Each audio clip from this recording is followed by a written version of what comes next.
guys, this is FreakySnow Connect Go, but you can call me Coco. And I do want to start this video by saying this is a continuation of the last video. I overshot how long I was supposed to do it, and it was way too long of a video, and I had to cut it in half. Hence why I have to do the intro here rather than actually within the video. But regardless, everything's gonna run the same. It's literally just me starting off from where I was before. Well, it's not starting off. That's just me still playing. So you won't get acknowledgement of this being a new video because I'm thinking, oh, this is the same video. Oopsies. Mistakes are made. Anyways, I hope you enjoy. The next morning, you finished your breakfast so fast you nearly puked it up. Oh no. You know what? I can't even say that's something I wouldn't do. As a kid, every time like a TV show was on, I would not go to eat like breakfast, dinner, whatever until a commercial hit, and then I would sprint out, go, and since I couldn't bring the food to my room, I would just gorge down anything I was given, so that, and then I would go back to the room and watch TV. Like I swear to God, like the most unhealthy eating shit, just so I can fucking watch TV. Just astonishing.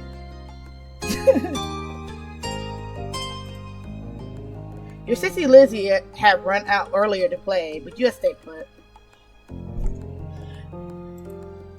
Today, like your moms had promised, Cove was coming over to hang out. Excited to see your new friend. What the fuck? Excited to see your new friend. Oh my god. Excited to see your new friend again, Koneko? I can't wait to see him. If you were gonna get married, it made sense to be around each other. 100%. She's planning ahead. She already knows what it is. She already knows what this is. How sweet. Isn't that just the sweetest thing? I bet the two of them are gonna be great playmates.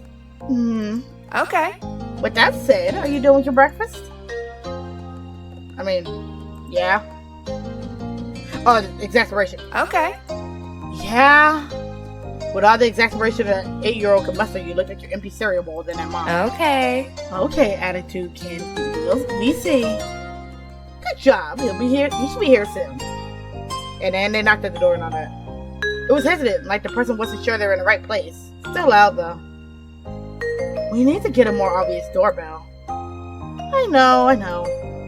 Kaneko, can you go get it? Yeah, whatever. Hey, Chew family. Thanks for having us. Mr. Holden, as your mom's called him, and his son were there. Cove looked different in the bright light of your living room, and when he wasn't crying. With his dad sitting in front of him and mom and mommy behind you, you and Cove looked at each other. Pleased to see the interesting new boy again, you smiled at Cove. Cove returned it shyly. Oh, look. Threaded bracelet, crystal bracelet, flower bracelet, shell bracelet. We're living on a beach, so 9 times out of 10, it's going to be a shell bracelet. Mom, we're going to play in my room. Your guest blinked but didn't protest. Okay.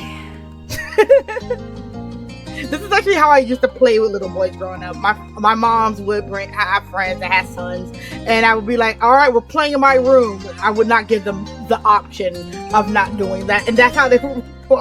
I was an annoying little shit. Take care. Let us know if you need anything, you two. Have fun, kids. See you. Damn, are you leaving? Okay, drop off your son with strangers. Oh, if you guys didn't know, this game actually takes place in the early 2000s. So, Cove and everybody else, as they grow up, would be Gen Z kids. Like, they would be like in their mid to I don't remember the exact date, but they would be in their mid to late 20s around this point. It really depends on the exact year. I don't remember it, but I know it's early 2000s. And then the next game, the sequel game, that takes place in the 2010s. So that would be older Gen Z, near Gen Alpha, but not quite. You led them to your room, puffing out your chest a little bit at the sight of your treasures. There was lots of stuffed animals, a cool bed, and a window to look out of. It was a really great room. You haven't had anyone to show it to in a while, but you were really proud of it. He leaned in a little closer to one of your drawings on the wall. I like this. I drew that. Cool. You smiled at him. You were proud of that particular piece of art, and you were glad he noticed it. He turned to look around the room a little more, studying the books on your desk and the pictures on the walls. Honestly, kid me would have just been like, my room is so fucking cool. I hope he likes my room. Now this room's kind of ass. I'm not even gonna lie. It don't even look like a kid's room to me. But my room, it was like a pink wonderland. Pink toys, I had dolls that were just up on display, but I couldn't open, which I feel like it's some bullshit. And now I'm doing that anyway. I got anime figures up on display and not played with, so you know it all comes full circle.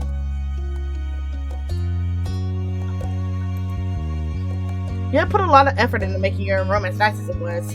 You're hoping you didn't say anything bad about it. Then his eyes landed on a tiny box of beach things you had collected, tucked away by your door. He took a step towards it before hesitating and pointing at it instead. What's that? I heard the stuff I found on the beach. Oh. Do you have any driftwood in there? Dragging the box to the middle of the room, you and Cole flopped down next to it. I do, look! This is some shit I would do as a kid. I did actually take shells and shit from the beach back when I lived near the beach. You gestured to a peach at the bottom, still covered in specks of sand. Neat. This is a good collection. You got the sense from the tone of his voice that he wasn't just saying it to be nice or to be like Shiloh. He actually meant it. Now, Shiloh is actually a cameo character. He's from another game called XOXO Droplets. And that game is fun, but it's a bit of a slog to get through, so I probably will not be playing it.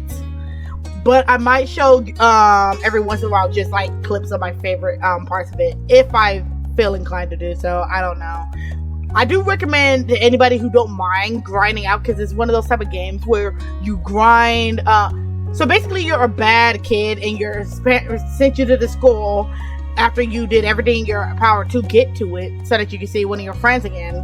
But you're in a bad class. And but if you don't keep a good relationship with each clique in the school, then you have to get sent back. So you have to balance out each clique and stuff while also romancing. But unfortunately, the balance mechanics of doing that outweighs the romance in the games, and it becomes very tedious. And honestly, if you do play it with just play it with cheats, because there are cheats in the game. Just blitz through those parts and just do the romance segments. And it's kind of a hard one to recommend. I still really like it though, but I can't in good faith recommend it without telling you guys how much of a how annoying it is to get through. Even when you do get a date, you have to get the boys up to a certain amount of hearts, and the only way you can do that is like going through the little mini game where you're balancing the cliques. So even then you can't just skip through it because you want to sit next to your guy each time at lunch. It's a whole thing.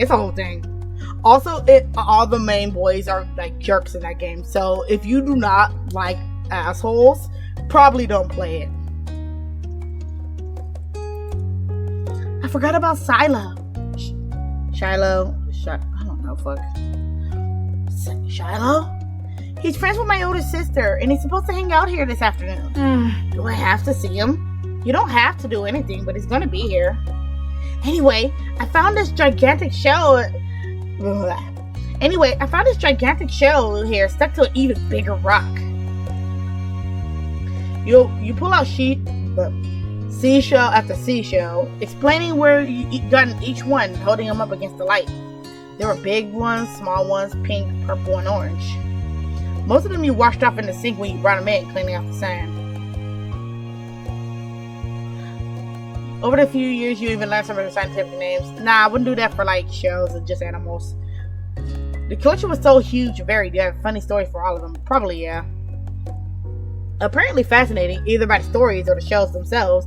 Cove listened to with what looked like the full force of his attention.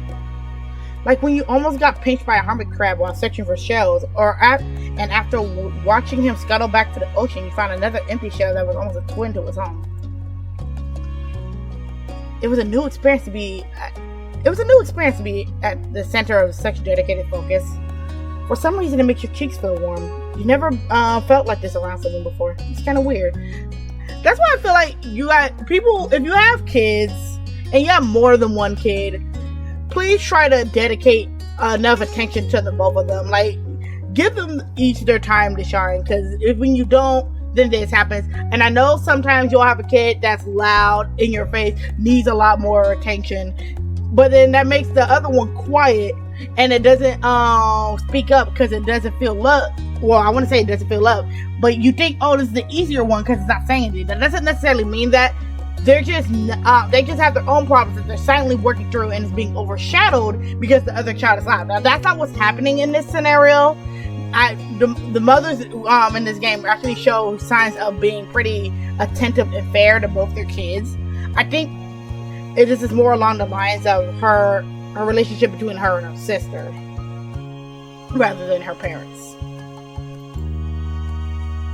Kids, come down to the living room. You can tell the idea was making him unhappy, but Mommy wasn't giving much of a chance to hang around. Cove hadn't been like this meeting you. You guess it was because he thinks you found each other by accident, not that a parent made it happen. Mr. Holden must be right telling Cove his dad was part of that would be a bad idea. Alright, we're downstairs, ready for Silo. I brought the box of shells. I want to keep looking at them. Okay, but be careful.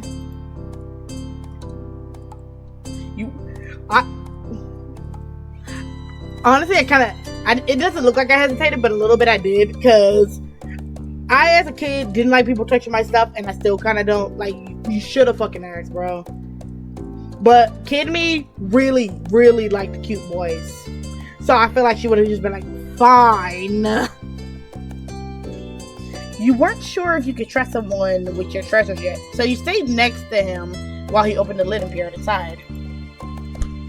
He reached in and pulled out a big orange shell. Oh! Like he hadn't spoken aloud yet, he turned to you and held it up, his eyes shining. I think this one is the best of them. You can have it. Really? Sure, you like it a lot, right? Uh-huh. But I don't want to take it from you. It's okay.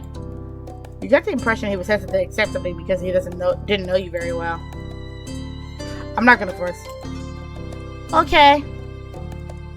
You didn't want to pressure Cove too much. It was supposed to make him happy, not nervous. Plus, Cove is your neighbor now. Maybe you could give it to him another time. Hint, nudge, nudge. The two of you were still sitting on the floor, going through your collection of beach findings when the doorbell finally rang. Cole jumped, startled by the sound. Since the person hadn't knocked, you figured it was probably Shiloh. He knew where to look for that. Is he his friend? You nodded, but that didn't seem to make Cove feel better. It was obvious Cove didn't hide his feelings well. You could tell what he was thinking right away. This isn't a good idea. It's just Shiloh, and where would you even go?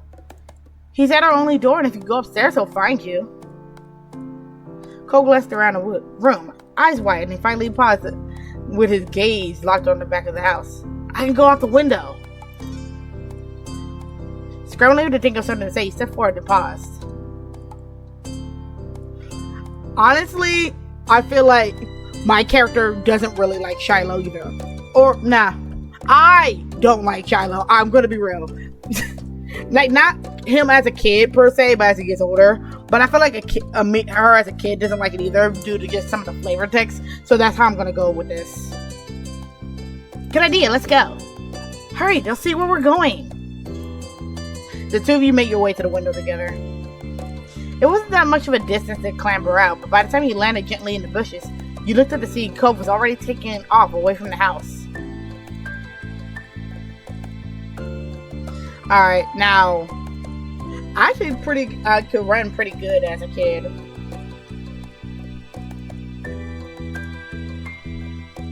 He was fast when you knew you could outrun him if you had to. He was not that fast. You knew you could outrun him if you had to. He was not that fast but near you. At that speed, you weren't sure if you were going fast enough to reach him.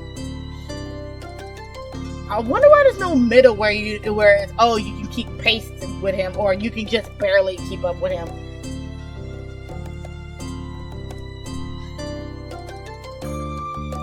I'm gonna do this because it seemed like the most neutral option. Cove, I'm coming! You ran as fast as your legs could take you, grass whipping around your ankles as you did so. Cautiously, Cove slowed to a halt and looked back at you. Where are you going? I don't know. Somewhere else. I just don't want to see... Kaneko! You look back to see Shiloh huffing down the hill after you. The backpack he clutched bouncing all the way along. Where are you going? Can I come? He must have seen you leaving out the window and followed behind. Hi! Oh, are you Cove? Yeah. Poor Cove. I'm Shiloh. Okay. Yep. Are we going back or are we going to play outside?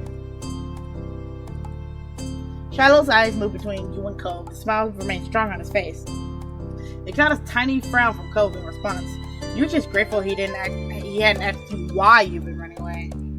Inside, we left the box on the floor. My stuff! We need to get it before someone steps on it. Yep. 100%. I would be worried that someone would step on it or my mom would move with someone stupid or some shit like that. Okay. Alright, then we headed back to the house and all that. The plan for the afternoon, at least as far as you were concerned, was to sit and look at the beach thing some more. You weren't really in the mood to do much of anything else, especially if Cove was having fun. This is a scallop shell I found last week. I kept it because it looks neat. It's a pretty color, kind of like my cast. The beautiful glittering pink did look a bit like the wrap on his arm. Pink is a nice color. Okay. Oh? Is it your favorite? Not really. What is? Maybe green or blue. It might be yellow. Oh, those are all cool. I guess. I like those colors too. Awesome. I'm saying I like those colors too because mostly I just like pink and shit. Alright. Both of them smiled. Like usual, it didn't take long for Shiloh to get fidgety. Lizzie was his favorite. Without her around, Shiloh didn't seem to know what to do with himself. And Cove wasn't like your sister. He wasn't that much like you either. Is Lizzie coming back? Don't know. Aww. Where did she go? I think she's at the beach, probably. Is she playing at our park? Cole's eyes lit up at the mention of a park. He looked towards you. There's a park? Yep, but it's old. Can you show me? I want to go. He started getting up before you even answered, and Shiloh jumped up beside him in excitement. Really? You do too, right, Kaneko? The park is fun. The park is pretty great. Yeah. It's right by the beach, so there's lots of fun stuff to do. And lots of sand. It has a jungle gym. It has a jungle gym and a bunch of swings. It sounds like it would be cool. So, are we going to find Lizzie? I don't know. I never really wanted to see her. I just want to check the park out. Okay. He perked up. Both boys wanted to go. It was only fair. I understand that feel like you really don't want to do something, but everybody else in the group does want to do something. So you're kind of outnumbered on that. Now, depending on the scenario, like I recommend if you really, really don't want to do something, and it's not going to cost too much of a break in plans if you dip, then go ahead and dip. Like if everybody can get along without you there, then it's fine. But if it kind of hinges on you being there, it really depends. Then you really gotta reevaluate. Is it fair for me to go, or are they teaming up against me? Like just think about it for a little bit. But sometimes just go. Maybe it will be fun. Maybe you will have a good time. Try not to be a doormat, but try also to be a little bit flexible. It's a bit of a balancing act. Something I'm not very good at. So sometimes I'd be sitting here like, I don't want to fucking go. I'm not going. And then I'd be like, fuck, I should have went. Or then sometimes I'd be like, you know what, fine, I'll go. And then I'd be like, fuck, I shouldn't have went. It was a short walk to the park. Lizzie had convinced your mom that it was so short she should always be allowed to walk there by herself. When you found her, she was hanging on the jungle gym, swinging back and forth. Hey, Lizzie! Her face lit up when she saw you, her big brown eyes going wide. Kaneko! Shiloh! Hi! She dropped to the ground and landed a soft thud in the sand. A split second, Shiloh had abandoned you two and scrambled over to stand by her. You were used to being left out when it was just the three of you, but now Cove was here. See, that's what I'm saying when I'm saying, like, oh, I don't feel like she really liked Shiloh like that. Because there's this power dynamic where he's monopolizing all the friendship with your sister. And your sister's not really paying too much attention to you. So you're usually left out when it comes to playing. You're always outnumbered. You're always outvoted. It's kind of upsetting. Poor baby. It was nice to have someone who stuck with you. Who's that? It's Cove. He's new. Hi. I remember. Hi, Cove. Welcome to my park. No one gets to come play. Nobody ever comes to play here, so this is where we get together. She gestured widely with her arms as if to present the area to newcomers. Without interrupting Lizzie's speech, Cove whispered in your ear, quiet enough that the others wouldn't overhear. I thought kids couldn't own places like parks or hills. You're gonna have a laugh for a tiny bit. While Lizzie continued talking, you took the chance to kick off your shoes and wiggle your toes through the warm sand. Nice, huh? In this neighborhood, I'm the one who comes up with all the ideas. You are? Uh-huh. Yeah, I am. Who else could handle the job? Lizzie is the oldest. By a lot. My mom said you're Kaneko's age. Yeah. Thought so. So, I'm still the only one in the group with double digits. I can't stand kids like this. It's so fucking annoying. What about other kids? Other kids? There aren't any. We're the only kids here. There aren't any. We're the only kids here, and Shiloh is just visiting from another place. Not even tourists really bring their kids here. This is the land of the ancients. Be careful that the oldies don't try to steal your youth. Oh. For a second, it looked like he might cry again. But something in his eyes shifted as he looked back at Lizzie. What kind of old people? Like moms and dads or grandparents? Grandparents who doesn't have kids. They hate kids. Why? We haven't done anything wrong. Stop saying stuff like that. You're gonna upset him. Lizzie was staring Cove down, but he wasn't even looking at her anymore. He didn't seem to care that she was there. He went into his own head. Shiloh was the next to speak, completely unaware of the situation. Oh, he's aware. I met Lizzie and Kaneko in school. You see, you'll see tons of kids there once summer is over. I don't want to go to a new school. I don't want summer to end. Shiloh looked down at the dirt. He hasn't had much luck striking up conversations with Cove. I like summer vacation a lot too. All the building chaser and air suddenly vanished when Lizzie laughed.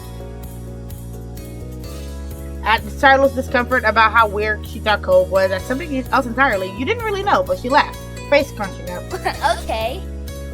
Welcome to Sunset Bird Cove. Take a seat, pull up your feet, and get used to it. You offered him a small smile, and that at least looked to reassure him some. For the rest of summer, Cove was always there. You saw him more often than Shiloh, and some days when she was in a bad mood or busy, you saw him even more than Lizzie. He became a staple of your everyday life, the way the sun and lunch and the beach were. Looking back on it years later, you will realize that you had a tiny crush on him right away. One that had made you want to spend as much time with him as you did. Of course, that was only the start of things. And now this is where it branches off into different storylines. And honestly, depending on what you choose, or if you go through all of them, it does come back up in future moments as you get older. They can reference events that happen and stuff like that. But I'm going to leave it right here for now. We're going to go through a few moments in the next episode. But for now, this is going to stay right here. I will be right back for you guys, and I hope you guys have a good one. Stay frosty.